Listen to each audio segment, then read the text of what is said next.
Thank you so much, Secretary Sebelius. I'm really delighted to be joining all of you for today's Let's Move announcement, in which FDA is unveiling our proposed changes to a new and improved, a more user-friendly version of the nutrition facts label. But before I walk through our proposed changes, I also want to join Secretary Sebelius and take a moment to thank First Lady Michelle Obama for her continued commitment to encouraging Americans to live healthier lifestyles, and to recognize, of course, the 4-year anniversary of the Let's Move initiative. For 20 years, we've relied on the now iconic nutrition facts label to help us make informed food choices when deciding what to eat. When it was first introduced back in 1994, this landmark label provided the American consumer for the first time with the uniform information about the nutritional content of the foods. Since then, we've gained a better understanding of the relationship between what we eat and many serious chronic diseases affecting millions of Americans. For example, we know that eating more calories than needed to maintain our body weight, coupled with a lack of physical activity, is a primary risk factor for obesity in the general population. FDA experts relied on data from a variety of sources, including the Institute of Medicine, to design this new label. Let me highlight some of the proposed changes. First, sugar. We know that as a nation, we eat too much added sugar. While some of those sugars occur naturally in foods, much of it is added. The new label would provide more information about sugars in food by now indicating when a food has added sugar. And why does this really matter? Because added sugars contribute to a substantial portion of American calories, but don't really provide much else in the way of nutrients. This has major implications for maintaining a healthy body weight. We believe that requiring added sugars to be listed separately on the Nutrition Facts panel will better allow consumers to identify and compare products with added sugar and enable them to make better choices. We also hope this change will motivate the food industry to reformulate its products. As many of you may know, this occurred back in 2006 when FDA required food producers to add information about trans fats in the label. When Americans have better options, they can make healthier choices, and we all win. So now let's talk about how much we eat. In many cases, people are now eating amounts that are very different from the serving sizes that the FDA first put in place back in 1994.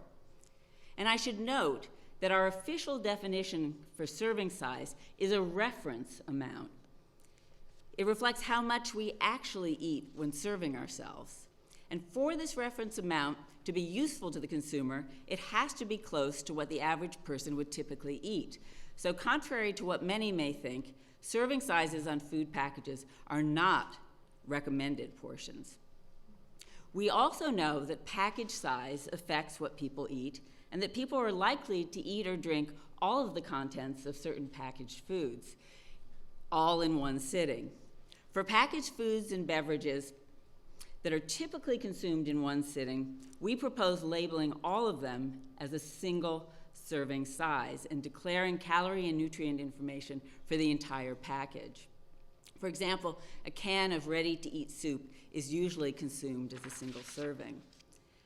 For packages that are larger and could be consumed either as a single or multiple servings, manufacturers would have to provide a dual column. This label would indicate both per serving and per package calorie and nutrient information. And this way, people will know how many calories and nutrients they're consuming if, in fact, they eat or drink the entire amount at one time. And it might be surprising to learn that in this day and age, there still are some nutrients that people simply aren't getting enough of. We've known for some time that potassium and vitamin D are important nutrients for health and significant for maintaining healthy lifestyles.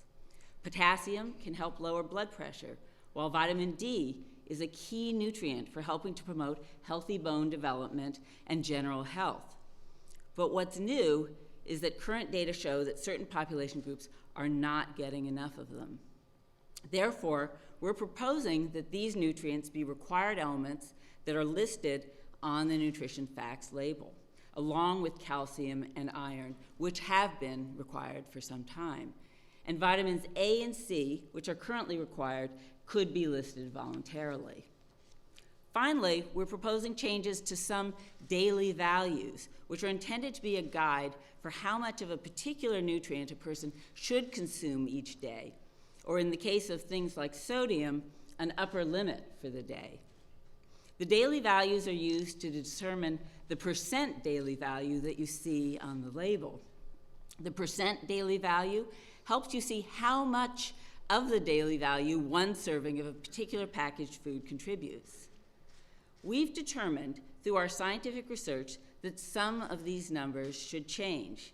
While the upper limit for sodium will decrease slightly to be in line with current recommendations, data show that daily targets for dietary fiber and calcium should, in fact, increase somewhat.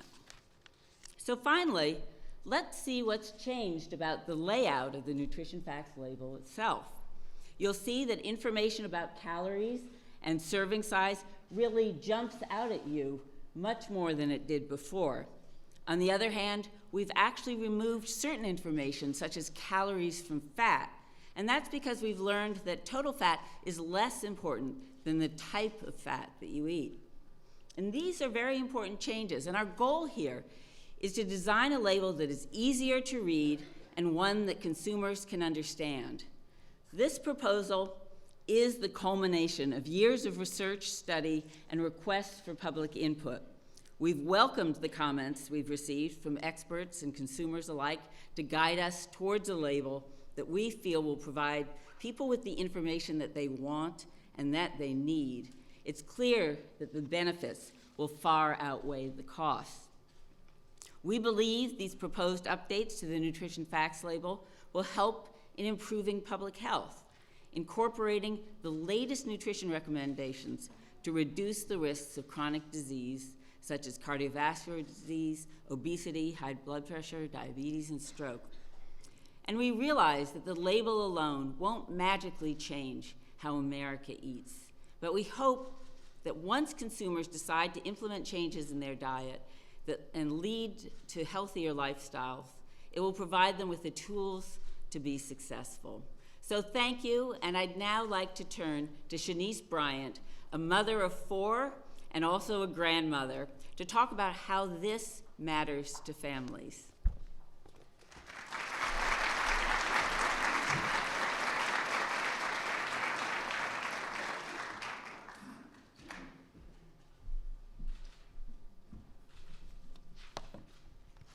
Good morning. My name is Shanice Bryant Melton, and I'm a wife, a Head Start mom, and a grandmother. Keeping my family healthy is important to me. I want my children and my grandchild to have the best shot at success in the future.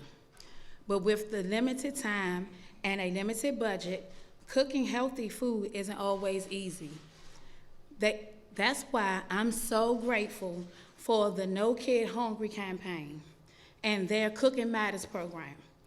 They took me around the grocery store and taught me how to read food labels, how to buy more fruits and vegetables, and about eating whole grains. The best part of learning that I can feed my family a healthy home-cooked meal on just $10, I was shocked. Because of Cooking Matters, my kids are eating and actually liking brown rice and whole wheat bread. We are grilling and baking food instead of frying it. And we now know that half our plate should be filled with fruits and vegetables.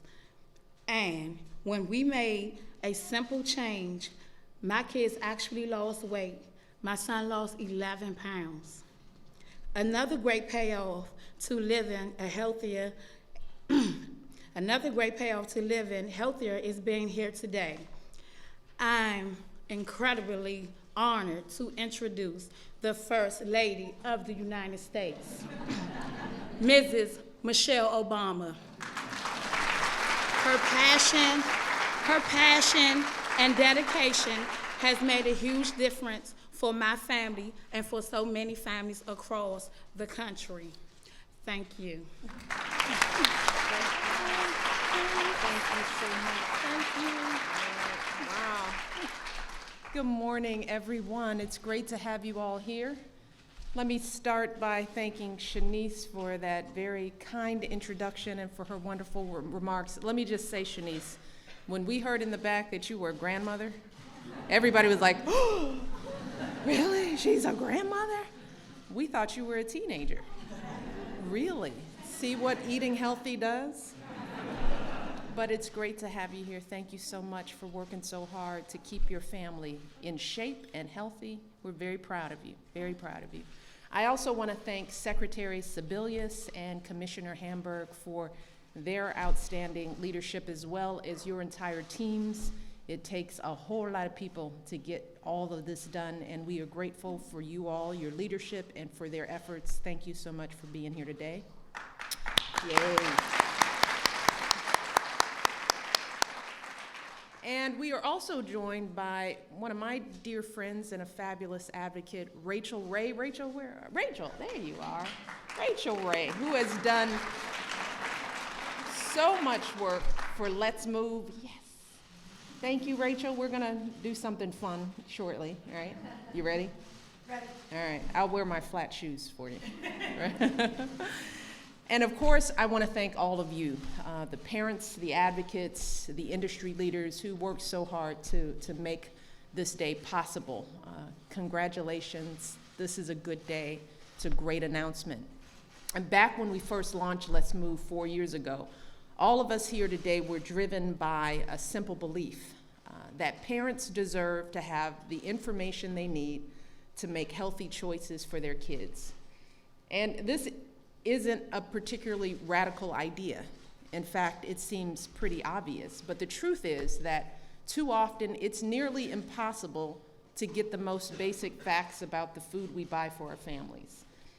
For example, how many of you have at some point in your life made a statement that you were going to eat better? Maybe you wanted to lose a little weight.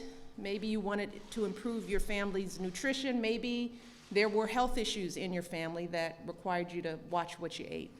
Whatever the reason, you resolved to read those labels and only buy foods that you believed would be good for you and your kids. So you marched into the supermarket, you picked up a can or a box of something, you squinted at that little tiny label, and you were totally and utterly lost. So there you stood alone in some aisle in a store, the clock ticking away at the precious little time remaining to complete your weekly grocery shopping, and all you could do was scratch your head, confused and bewildered, and wonder, is this too much sugar in this product? Is 50% of the daily allowance of riboflavin a good thing or a bad thing? And how on earth could this teeny little package contain 5 whole servings? This stream of questions and worries running through your head when all you really wanted to know was, should I be eating this or not? Is this good for my kids or not? And if it is healthy, how much of it should I be eating? But unless you had a thesaurus, a calculator, a microscope, or a degree in nutrition, you were out of luck. So you felt defeated, and you just gave up and went back to buying the same stuff you always buy. And that's a familiar scenario for far too many families and parents trying to do the right thing for their kids, and it's simply not acceptable. As consumers and as parents, we have a right to understand what's in the food we're feeding our families, because that's really the only way that we can make informed choices, by having clear, accurate information. And ultimately, that's what today's announcement is all about. As you've heard today, for the first time since the nutrition label was developed 2 decades ago, we're overhauling these labels to make them easier to read and understand. And this is a major undertaking involving folks from across the country, from the FDA to the food industry to advocates throughout communities in this country. because a lot has changed in the past 20 years. And just consider all the new information we've learned about nutrition and healthy eating during that time period. Not to mention, this label appears on roughly 700,000 products. But in the end, our guiding principle here is simple, that you as a parent and a consumer should be able to walk into a grocery store, pick an item off the shelf, and tell whether it's good for your family. To achieve this goal in the coming months, the FDA will be soliciting comments from the public on the two possible options that you see behind me. And I know there will be many opinions on what this label should look like. But I think that we all can agree that families deserve more and better information about the food they eat. And it's important to note that no matter what the final version looks like, the new label will allow you to immediately spot the calorie count because it will be in large font and not buried in the fine print. You'll also learn more about where the sugar in the food comes from, like whether the sugar in your yogurt was added during processing or whether it comes from ingredients like fruits. This is what you will get from the label of the future. This will be the new norm in providing consumers with information about the food we buy and eat. So this is a huge deal, which is why everybody is here. And it's going to make a big difference for families across this country.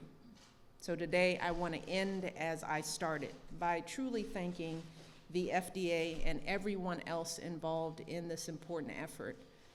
I am excited to see all the comments that come in over the coming months, and I look forward to celebrating the final label and then ultimately seeing it on grocery shelves across the country in the years to come. So congratulations, you all, great work. Let's keep pushing. There's more to do. As Secretary Sebelius said, we are starting to see some change. We are nowhere near the end of this road, but with every little bit that we do, we make a huge difference. So congratulations once again, and keep up the great work. Thank you so much.